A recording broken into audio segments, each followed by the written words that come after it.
Kompetensi dasar mendeskripsikan muatan listrik untuk memahami gejala-gejala listrik statis serta kaitannya dalam kehidupan sehari-hari. Tujuan pembelajaran: memahami konsep kelistrikan dan penerapannya dalam kehidupan sehari-hari. Assalamualaikum, hai teman-teman semua, bertemu lagi dengan saya, Herpina. Pertemuan kita hari ini akan membahas listrik statis. Listrik statis adalah ketidakseimbangan muatan listrik di dalam atau pada permukaan benda.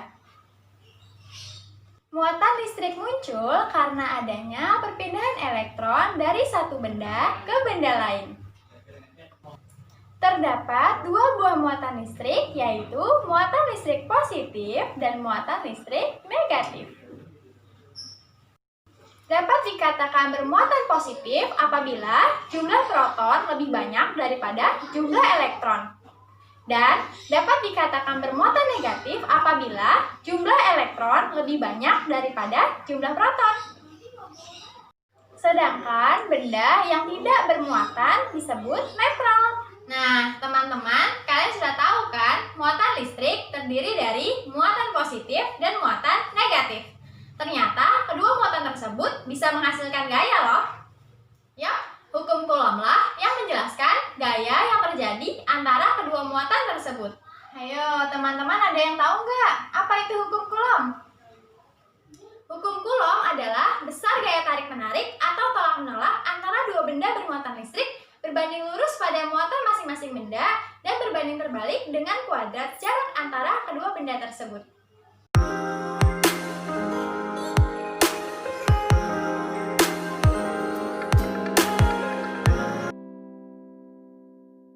Teman-teman, tahukah kamu mengapa penggaris dapat menarik potongan kertas kecil? Ketika kita menggosokkan penggaris plastik ke rambut yang kering, lalu didekatkan dengan potongan kertas kecil, maka kertas tersebut akan melekat pada penggaris. Nah, secara tidak langsung, kamu sudah membuat muatan listrik sederhana.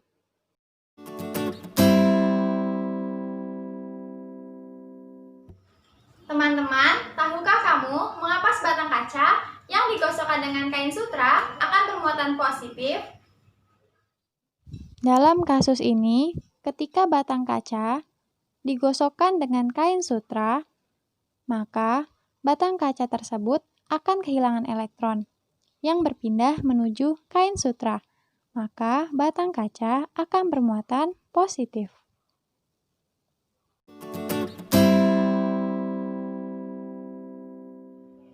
Teman-teman, tahukah kamu mengapa penggaris plastik yang digosokkan dengan kain wol akan tarik-menarik? Pada awalnya, kedua benda tersebut memiliki muatan netral. Tetapi, ketika dua benda tersebut digesekkan, maka akan terjadi perpindahan elektron dari kain wol ke penggaris plastik, yang menyebabkan penggaris plastik memiliki muatan negatif dan kain wol memiliki muatan positif, yang menyebabkan keduanya saling tarik-menarik.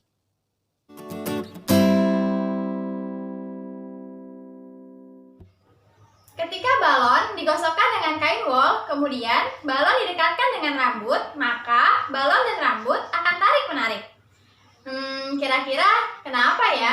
Dalam kasus ini, ketika balon digosokkan dengan kain wol, maka kain wol tersebut memiliki muatan positif, sementara balon akan bermuatan negatif, karena kain wol kehilangan elektron yang berpindah menuju balon yang terbuat dari plastik.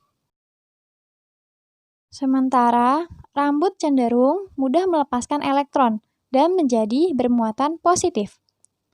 Karena balon dan rambut memiliki muatan berbeda, di mana rambut bermuatan positif dan balon bermuatan negatif, maka bila keduanya didekatkan, keduanya akan saling tarik-menarik.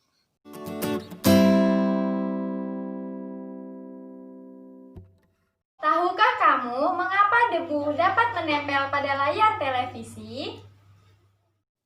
Layar televisi memiliki elektron yang berasal dari aliran listrik yang mengalir ke televisi, sehingga layar televisi bermuatan negatif. Muatan negatif ini akan mempolarisasi partikel-partikel debu dalam udara di depan kaca, sehingga menghasilkan gaya tarikan pada partikel debu, sehingga debu dapat menempel pada layar televisi. Itulah sebabnya mengapa debu dapat menempel pada layar televisi.